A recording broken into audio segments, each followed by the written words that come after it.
Covering fire! Charlie 42, back to move! Nightmares on a regular basis, so it was affecting my sleep. I was getting flashbacks when a certain sight or a certain smell would trigger off my memory.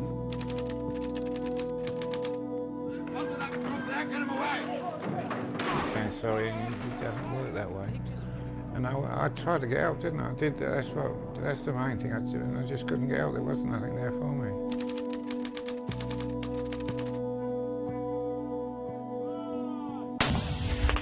I'd internalised everything. Every hour I was awake, every hour I was asleep. I was in Afghanistan.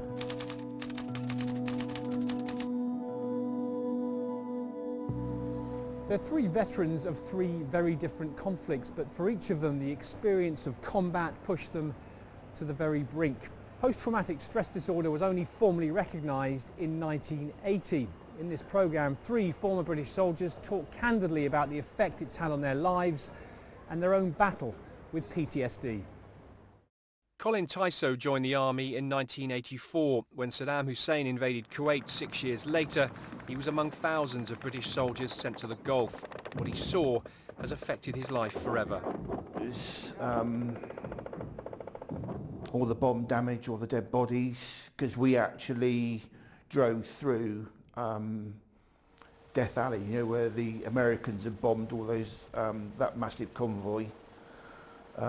When the land battle started, we went forward with the combat engineers and gave them cover fire whilst they were breaching the minefield. So there was artillery and live fire going off. I saw dead bodies then, and I think it's just a culmination of the fact of the attack on my senses, the attack on my brain, of seeing things, hearing things that I've never experienced before, and I think that's what's caused my PTSD.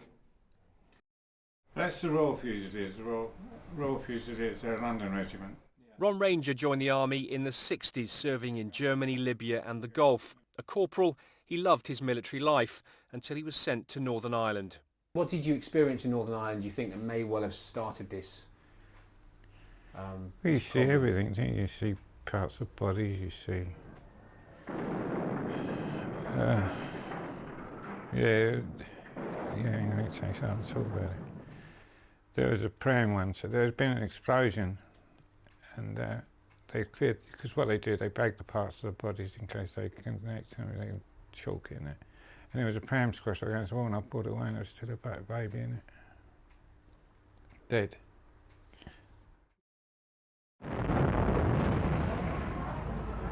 In the early 1970s, the IRA extended its bombing campaign from Belfast to mainland Britain. Ron had finished his first tour of Northern Ireland and was now working at an army recruitment office at the Tower of London. But the conflict followed him. On July the 17th, 1974, a bomb placed inside a cannon exploded, killing a Sunday school teacher and injuring 41 people, many of them children.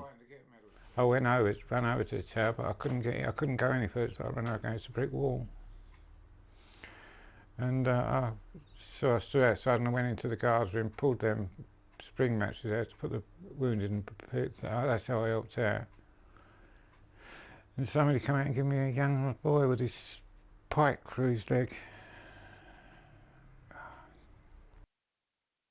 Mark Evans was commissioned into the Coldstream Guards in 2004. After a tour of Iraq, he was sent to Afghanistan in 2008 to help train the Afghan National Army.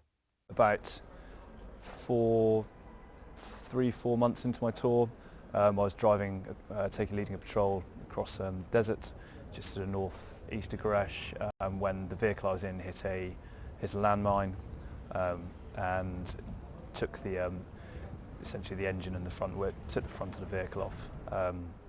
My driver injured his legs and his feet. Luckily, very luckily, there were no amputations, and my top cover was also badly injured as he was thrown from the vehicle. Remarkably, Mark escaped with minor injuries, but for he and Colin, the experience of combat had a devastating impact on their lives. When I first came back, I'm not entirely sure people thought there was anything massively wrong. Most people, when they come back from war, there's a degree of tension. There's a period of a cooling down period. Like I said before, you're naturally at a higher state of alert, and it takes time to come down from that. So sort of some people that manifests itself as being angry and aggressive. Other people, they look to find ways to avoid it. You know, alcohol is the classic example, particularly in the military. You find ways to hide. You don't really want to be talking to people about this because it's going on in your mind the whole time.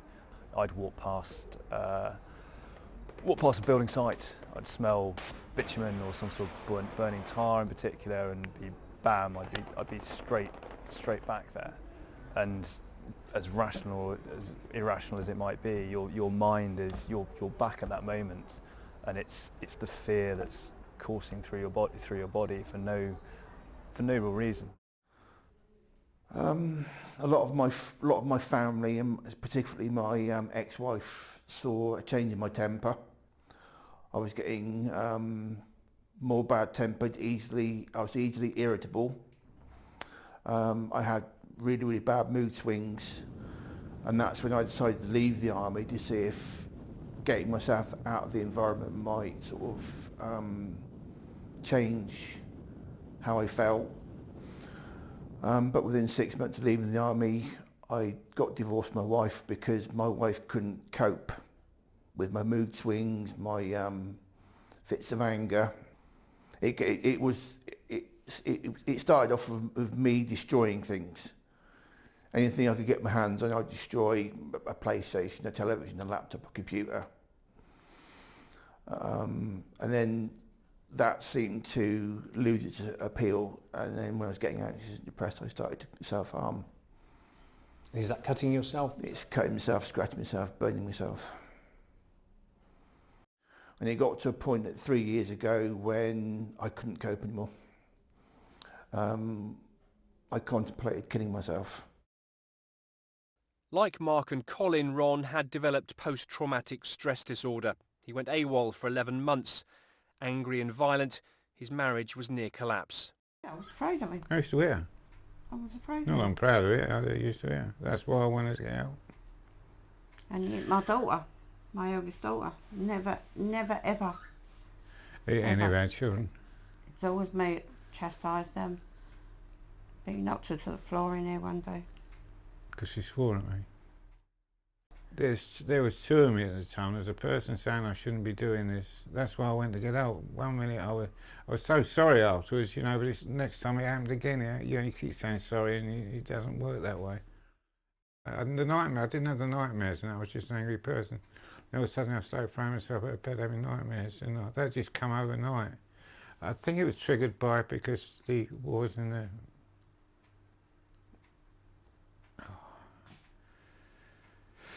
the wars that are going on now, Afghanistan and places like that. When the first one started, some fugitives were killed, and I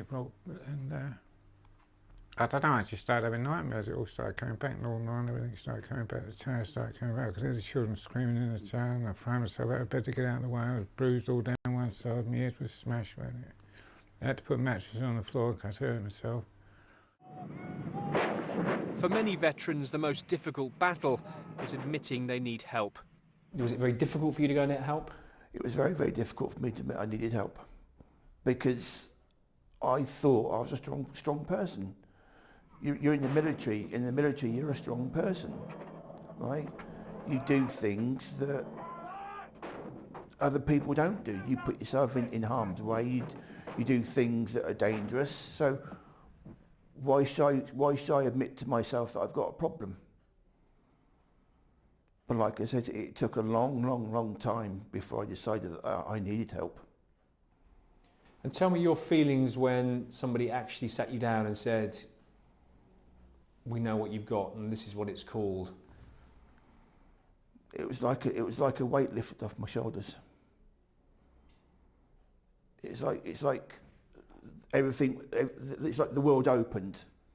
The blinkers came off my eyes, and they says that you can get help, you can get treatment. And I said to myself, thank goodness for that. That I'm not alone, right?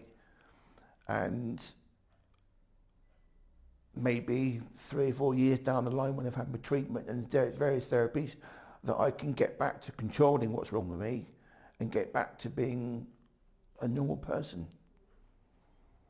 I didn't know what post-traumatic stress was. I didn't know. You don't think that way.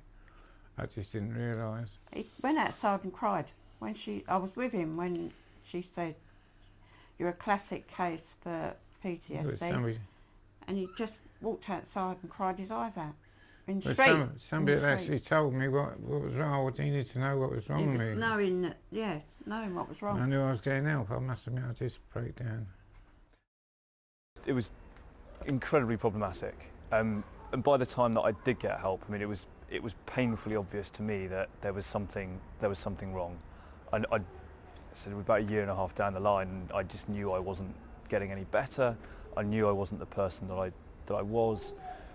I think somewhere in my mind I even had an idea that maybe I had post-traumatic stress because of what I'd read about it and what I understood it to be. But at the same time, there was nothing about me that wanted to admit that there was something wrong. And I suppose fundamentally as well, I didn't know what to do. And like, I think many soldiers, many young officers in particular, I wasn't used to asking for help. I really needed to get myself into therapy. My drinking had got out of control. My behaviour in social situations had gone wildly out of control, well beyond the sort of the scales, the accepted norms of a bit of high jinks. I knew in myself I was at a point where suicide was a regular consideration.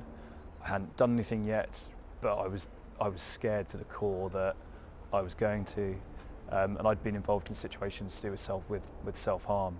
So there was a regular and chartable progression. But the moment I went to Wellington Barracks and spoke to the doctor about it, at first it was the hardest thing I think I've ever done.